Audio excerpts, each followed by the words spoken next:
महाराज, बहिरजी, आम्ही तुमचीच वाट बघत होतो. महाराज, आपल्या आदेशानुसार काम फत्ते करून आलोय. युवराज सुखरूप विजापुरात पोहोचलेत.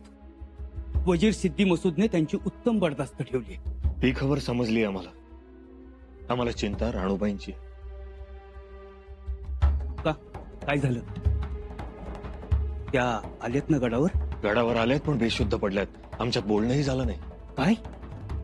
बहिरजी, वाटेत काय झालं होतं? काही नाही महाराज, म्हणजे आम्ही दोघं बरोबरच होतो, पण त्या पुढे झाल्या आणि मी मागं सुरक्षेच्या तजवीजीसाठी थांबलो. परत आमची गाठभेट नाही. राणूबाई आमच्या समोर आल्या तर क्षणभर आम्ही त्यांना ओळखूही शकलो नाही. ज्योत्याजी रायप्पा, तुम्ही कुठे होता? महाराज, हे दोघं एक कोसावर मागं होते, पिछाडी सांभाळत होते. जगदंब. महाराज, काय विपरीत घडलंय का? आता ते आई भवानीच जाणे. तुम्ही नका काळजी करू. जा, जरा आराम करा. जी. आणि बहिरजी, हे काम मात्र बिनतोड झालं. त्यावर आपण सविस्तर बोलूच. आधी राणूबाईंना शुद्धीवर तरी येऊ द्या. जी महाराज.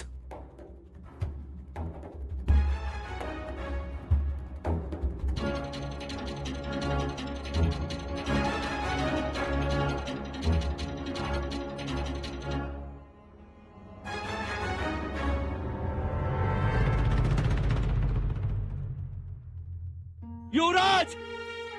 युवराज! मामासाहेब, काय झालं? अक्का साहेबांची काही खबर? होय, त्यांचीच खबर घेऊन आलोय. राणूबाई रायगडावर पोहोचल्या.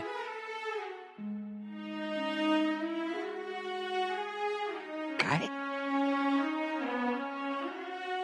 मामासाहेब, काय सांगताय काय? होय, पोहोचल्या. मामासाहेब, एवढ्या आनंदाची खबर दिली. कोण आहे रे तिकडं? मामासाहेब, आमच्या अक्का साहेब पोहोचल्या. जा जा जा, साखऱ्या घेऊन ये तातडीनं. आम्हाला मामासाहेबांचं तोंड गोड करू दे. अहो, साखऱ्या कशाला? आधी खबरा तर येऊ द्या, मग खाऊ की हव्या तेवढ्या साखऱ्या. ए बाबा, ए बाबा, ए याला.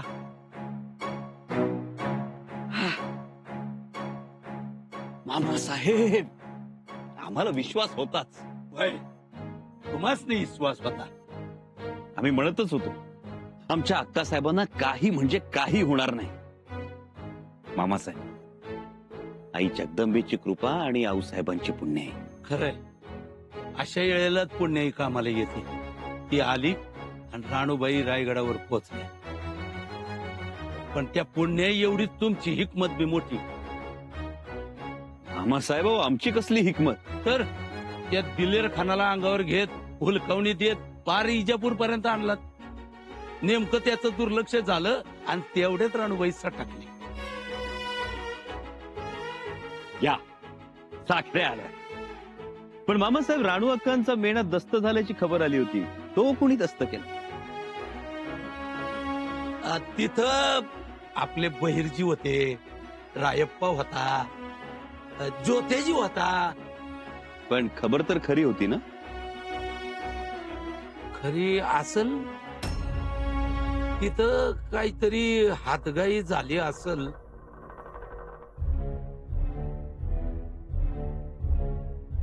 मामासाहेब, याचा अर्थ तुमच्याकडे आणखी काहीतरी खबर आहे. नाही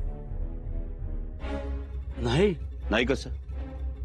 साखऱ्या खाल्ल्या नाहीत, हातघाई झाली असल असं म्हणताय. मामासाहेब, मामासाहेब, खरं सांगा. युवराज, राणूबाई रायगडावर पोहोचल्या, पर त्या बेसूद आहेत. काय? होय, तिथं काहीतरी घडलंय. एवढं मातुर कर. नाही अक्का साहेब, तुम्हाला काही होणार नाही. काही होता कामा नाही. आम्ही स्वराज्यात आलेलं पाहायचंय तुम्हाला. आणि अजून आम्ही स्वराज्यात आलो नाही अक्का साहेब.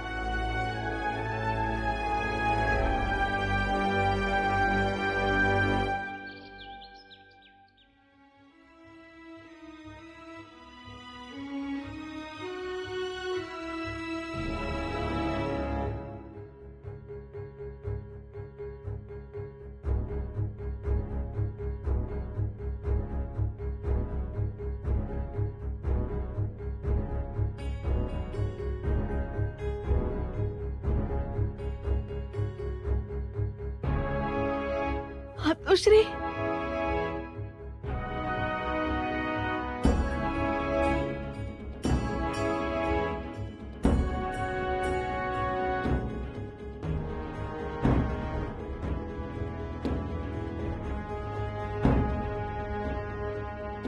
ताशीबाई,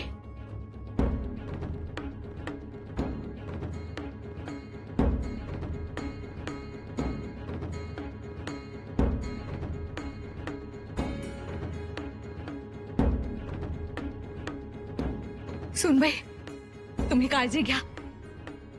आम्ही महाराजांना सांगून येतो. ते काळजी करत असतील. आलोच आम्ही.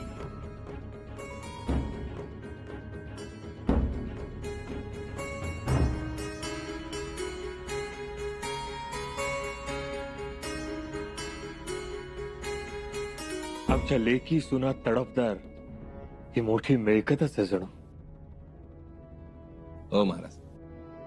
आणि त्यातून आमच्या राणूबाई तर तुम्ही महाराज, लेख शुद्धीवर आली.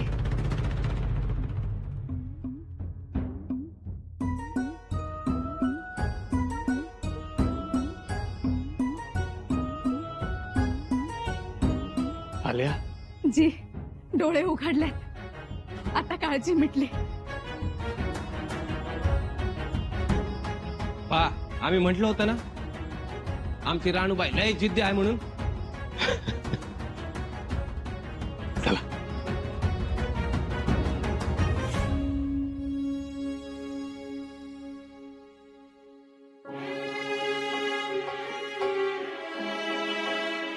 दत्ताशीबाई, पाणी देऊ का? पाणी हवंय.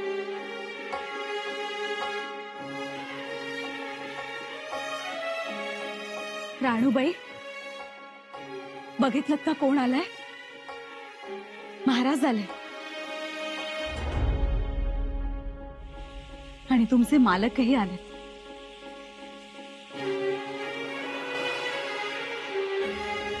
राणू,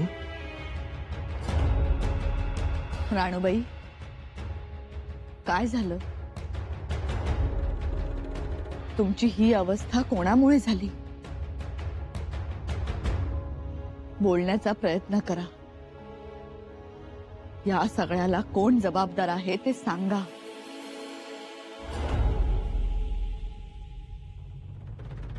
दादासाहेब,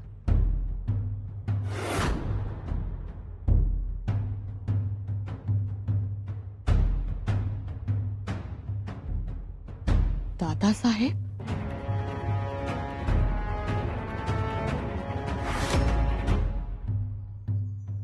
दादासाहेबांचं काय? काय केलंय दादासाहेबांनी ते सांगा. दादासाहेब कुठे? दादासाहेब सुखरूप आहेत ना? हो बत्ताशीबाई, तुमचे दादासाहेब सुखरूप आहेत. काही काळजी करू नका.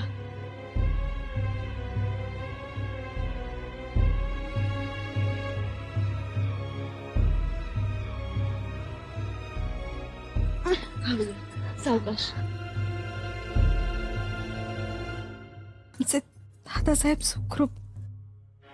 आमची काळजी मिटली. तुमची काळजी मिटली, पण आमची नाही. तुम्ही कशामुळे बेशुद्ध पडला ते आधी सांगा बघू. काय झालं? मातोश्री, आम्ही छावणीतून निघाल्यापासून न थांबता आलो. स्वराज्यात आलो. रायगडाच्या घेऱ्यात आलो. समोर रायगड दिसल्यावर आम्ही भान हरपून धावू लागलो. आम्हाला तुम्हा सगळ्यांना सांगायचं होतं की आम्ही सुखरूप आहोत. रायगड समोर दिसला आणि आम्हाला बैलगाडीचा वेग सुद्धा कमी वाटू लागला. आम्ही कधी पाय उतार झालो आमचं आम्हाला समजलं नाही. आणि आम्ही पुन्हा धावू लागलो. अचानक ठेच लागली आणि करवंदीच्या जाळीत पडलो.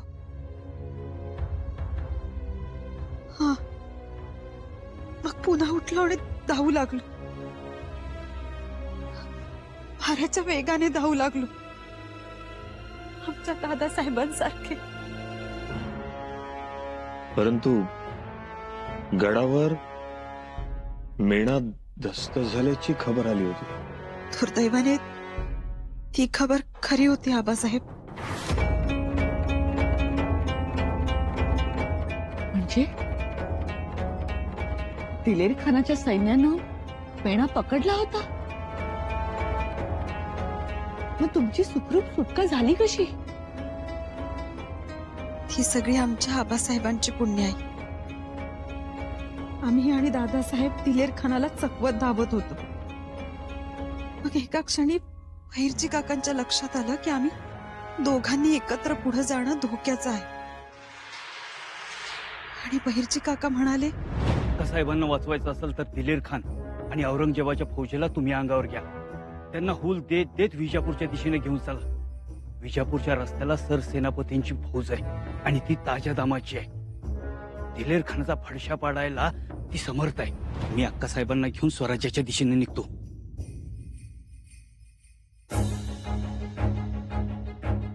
दादासाहेब नाहीच म्हणत होते. बहिर्जी काका सलामतीनं स्वराज्यात पोहोचायचंच, पण अक्का साहेबांना सोबत घेऊ. ते आता होणार नाही. झालं तर तसंच होईल. कोणाचंही ऐकत नव्हते. बहिर्जी काका दादासाहेबांवर खूप रागवले. त्यांनी दादासाहेबांना आदेश दिला, माफ करा युवराज, पण आता तुम्हाला इथं आमचं ऐकावं लागेल. शक्य नाही बहिर्जी काका. हा आमचा हुकूम आहे तुम्हाला. पण तरी त्यांनी त्यांचं ऐकलं नाही. मग मात्र आम्हीच त्यांना भगव्याची शपथ घातली. तेव्हा कुठे ते घोड्यावर मान ठोकायला तयार झाले. मग त्यांनी आम्हाला मेढ्यात बसवलं आणि दादासाहेब निघाले.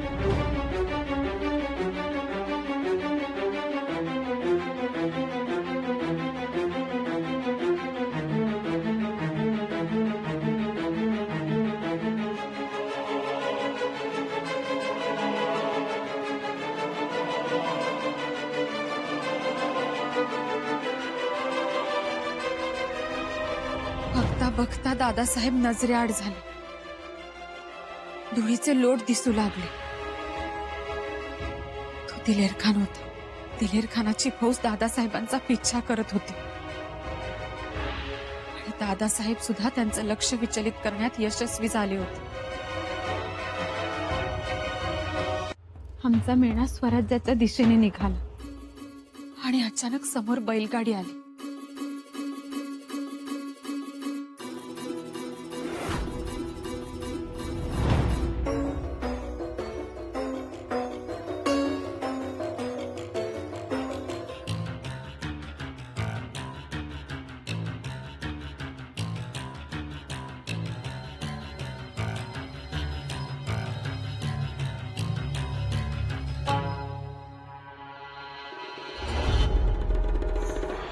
कसं मातोश्री तुम्ही? युवराजांनी मला तुमच्या पाळतीवर राहायला सांगितलं होतं. पण हे बघा, तुम्ही बैलगाडीत जाऊन बसा, मी मेनात बसते. का? अहो सैन्य तुमच्या मागावर आहे आणि मेना दिसला की मेना पकडणारच हमखास. आणि मेना नेऊन नेणार कुठं? तर दिलेर खानाच्या छावणीत, नाहीतर बहादूर गडावर. मातोश्री कैद व्हाल तुम्ही. अहो झाली तर झाली, आणि आता काळजी कशाची करायची आहे? माझा बका तर गेला. माझ्या मनाविरुद्ध आयुष्यभर मोगलांच्या चाकरीत राहिला. युवराजासनी बघितल्यावर त्याचं मन बदललं. स्वराज्याचं महत्व कळलं त्याला. जगला मोगला येईल, पण मेला स्वराज्यात. म्हणजे पांढरे सरदार? माझा बका मेला, पण सरकार सोनं होईल त्याचं. कसा ज्याच्यासाठी त्यानं मरण पत्करलं ते मला करू द्या. त्याची इच्छा होती महाराजांची लेकरं दिलेर खानच्या छावणीतनं सुखरूप बाहेर पडावी म्हणून. एवढं मला करू द्या. मातोश्री तुमचं काही बरं वाईट झालं तर अहो होऊ द्या की. झालं तर स्वराज्यासाठीच होणार आहे ना. आणि मेना नेऊन येणार कुठं? बहादूरगडावरच. आणि मला तर तिथंच जायचं आहे. कसा जगले तर जगले, मेले तर मेले. जा जा, तुम्ही बैलगाडीत जाऊन बसा. मातोश्री, अक्का साहेब, तुम्ही जाऊन बसा बैलगाडीत. आणि तसाच प्रसंग आला तर महाराजांनी पांढरे सरदारच्या म्हातारीचा मुजरा सांगा. महाराजांनी म्हणा, पांढरे सरदार स्वराज्याच्या कामी आलं. पांढरे सरदार फितूर होता, पण शेवट पातूर फितूर नाही राहिला. एवढा निरोप महाराजांनी सांगा. आम्ही नक्की सांगू. तुमचा त्याग आम्ही कधीच नाही विसरणार. आम्ही जगलो वाचलो तर रायगडावर येऊ. कसं तुम्ही जा.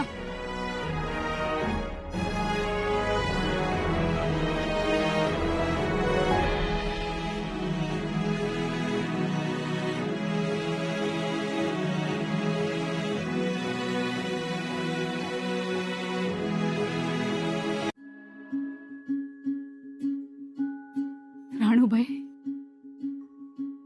कुठे ठेवू तुम्हाला? तुमच्यासाठी सोन्याचं मखर बनवू की स्वतःच काळीच चिरून त्यात तुम्हाला ठेवू? मातोश्री, आता आमची परवानगी नाही बर का, त्यामुळे कुठेच ठेवू नका.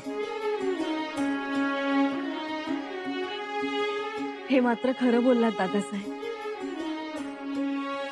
मोठा दिव्य केलाय तुम्ही. धीर न खचता, धार न सोडता रायगडाला मिठी मारायला आला. आमचं काळी सुपा एवढा मोठा झालाय. खरंय, आम्हाला देखील खूप आनंद झाला. आमची राणू, आमची लेक सुखरूप परतली. आणि स्वाभिमान या गोष्टीचा वाटतो की स्वराज्यातून बाहेर गेलेले पांढरे सारखे सरदार शंभूराजेंच्या प्रभावामुळे स्वराज्याचं महत्व जाणून बलिदानाच्या वेदीवर उभे राहतात. ही एक मोठीच क्रांती. खरंय महाराज. आणि या अशाच माणसांमुळे आपलं स्वराज्य सुरक्षित आहे. याचा अर्थ असा होतो की शंभूराजे राणूबाईंना एकटं सोडून निघून गेले होते. त्यांनी असं करायला नाही पाहिजे होतं. दादासाहेबांनी जे केलं ते योग्यच केलं. त्यांचं आम्हाला सोडून जाणंच गरजेचं होतं. नाहीतर खूप मोठं संकट आलं असतं. कदाचित जीवावर बेतलं असतं. किंवा बेतलंही नसतं. तुम्ही आता सारवासारवी करा, परंतु त्यांनी सोडून जायला नको होतं. छत्रपतींची कन्या. मातोश्री,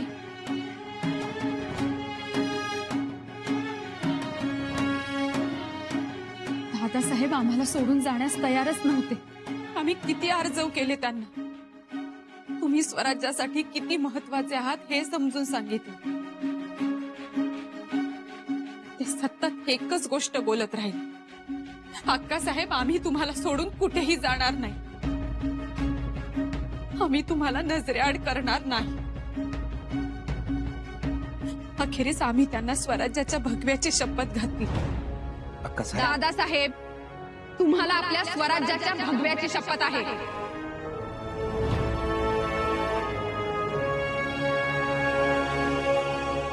तेव्हा तयार झाले दादासाहेब.